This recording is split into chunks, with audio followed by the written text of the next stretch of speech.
When he saw the momentum B-Love and K-Flock had built up, he quickly rejoined the mix. This is when things would really start to take off, kinda like a trio except they all had their own individual careers. In March of 2021, the three of them dropped their song, Brotherly Love. The first month it was out, it got over 1 million views and really put them on the map. I feel like a famous rapper on college. People from outside the city were now tuning in and their fan base grew a lot after this. A big reason the music was catching on was because they didn't just copy the drill sound that Brooklyn was seeing success with, but rather they put their own twist on it, making it an entirely new sound. And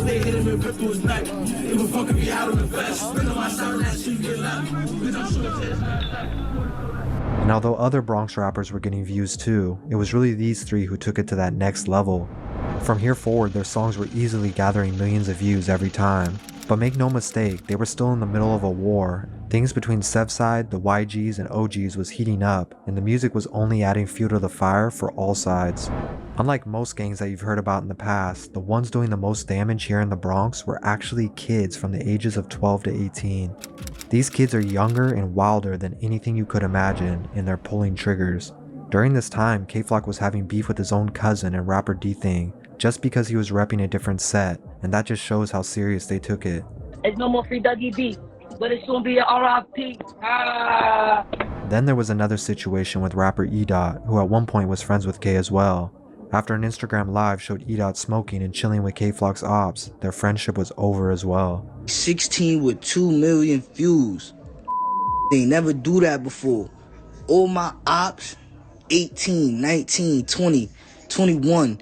I be for old great older. Nah, they not even my ops. I'm smacked. I'm high, y'all. My bad. They not my ops. Fans.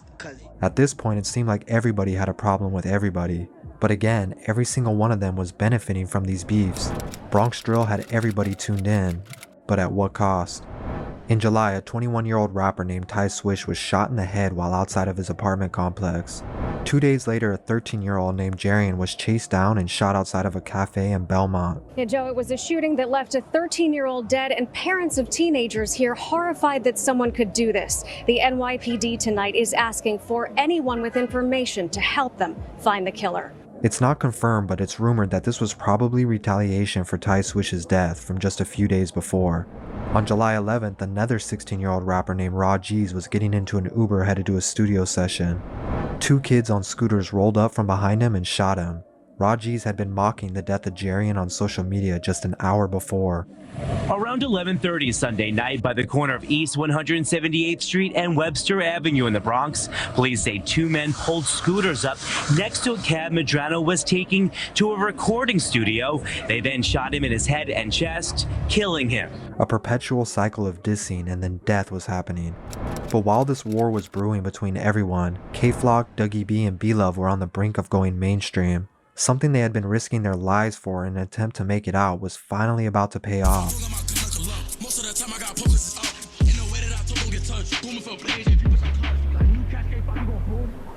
Shortly after, K-Flock dropped his song Being Honest, and he would get his first collab from a mainstream artist when G Herbo gave him a verse.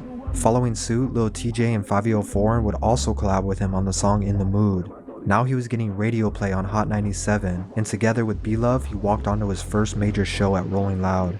K-Flock, B-Love, and Dougie B would all sign record deals shortly after, with K-Flock's rumored to have been worth a few $1 million. Now they had the money and freedom they had been working hard for, but it's a double-edged sword. The dissing and gang lifestyle was partially the reason they became so popular, so it's hard to just leave that behind at this point.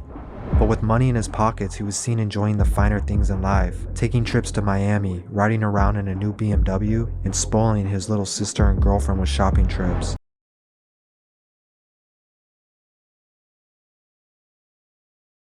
But the money and fame only made him an even larger target for his ops, which means he now had to think twice before doing anything in his home city, and you better believe they were watching his every move.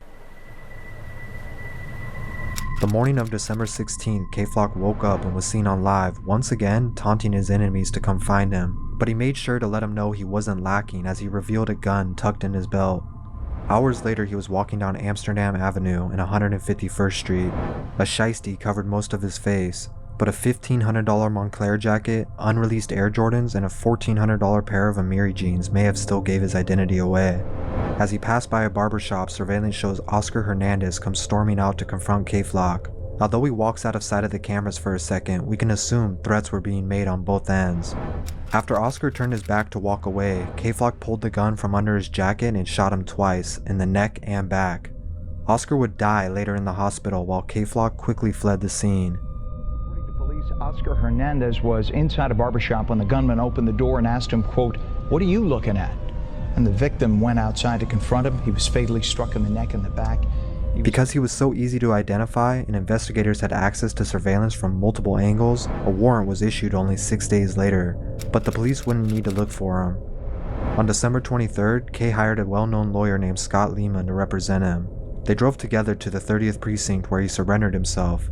In this statement, his lawyer describes that police had received a tip that K-Flock wasn't actually the shooter in the surveillance footage, but that was quickly shut down. He was denied bond and waited behind bars while more evidence was collected by the police. Then in March, out of nowhere, Kay would fire his old lawyer and hire the same lawyer who represented El Chapo, a promising sign.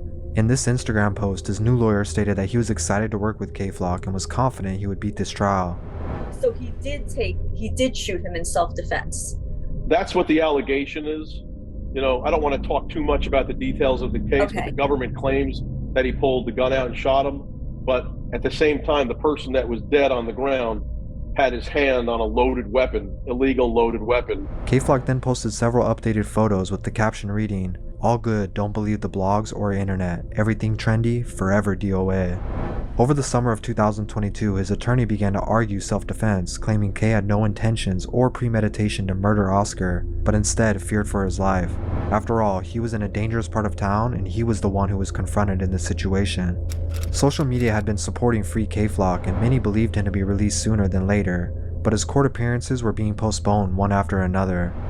In November of 2022, fans tuning in would explode when the courts made an error showing his next court date to take place in December of 2028, leaving many to wonder if this was a mistake.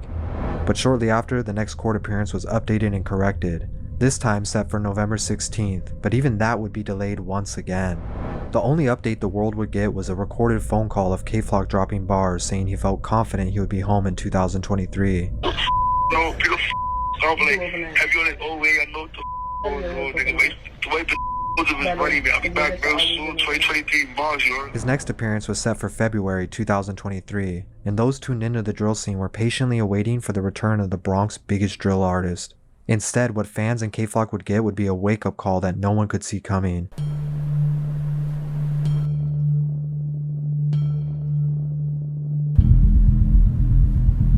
Early on the morning of February 23rd, before Kay was set to appear in court, the federal government would release a 15-page indictment on him and 7 others of the gang Sevside under the Racketeering Influence and Corrupt Organization Act, or RICO charges, and these are very serious accusations. Normally the evidence behind RICO charges go back many years, but in K-Flock and Sevside's case, it was only 2 years worth of evidence, leaving many to believe this was rushed in a desperate attempt to keep K-Flock away and locked up. Regardless, the government had gathered enough evidence against him and his entire gang, wanting to make an example out of all of them due to New York having some of the strictest sentencing and an image to uphold. New York wasn't taking a liking to the image that K-Flock and his music were giving the city. After all, this is the home of the stock exchange and some of the wealthiest people in the country. The last thing they want is kids glorifying murders in their city. New York City, they're not waiting for that. You're not going to make the city where e-commerce and the stock market lives look like a crime-infested haven to the rest of the world. And when you're now a rapper and you're going on live to say, hey, I have a gun and I'm chasing it down, you're not going to do it in New York City. You can do this in Chicago. You can do this in Houston. You can do this in Miami. You will never in life do this in New York City. Now it suddenly made sense why K-Flock's court date was being delayed. What most initially thought would be no more than a few years quickly turned into a minimum life sentence, with the maximum being the death penalty. Neither Kay or his defense have responded as of now, only a few recent photos of prison where Kay is seen here. Police are now gathering all 7 indicted members and K-Flock's life hangs in the middle. He wanted to be the one who made the change for everyone around him, but at just 19 years old, he may have already lost the chance of being a free man. Yeah, I just want my whole hood to be on gangster, feel me? I want to be the nigga that make the change for everybody. Fuck with the ops, let him know that it sucks. Gun no do, chopper go put it that coil, go money, he ready to dump. Gotti go thotty, she ready to fuck. Lighter and Blizzy got me going dumb. Switch up, got people who telling me what. They keep jacking his cave, but who did you touch? Why y'all niggas keep talking about change, I ain't take. When you see me, shit, who do you see?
Because he was so easy to identify, enough evidence against him and his entire gang, wanting to make an example out of all of them due to New York having some of the strictest sentencing and an image to uphold.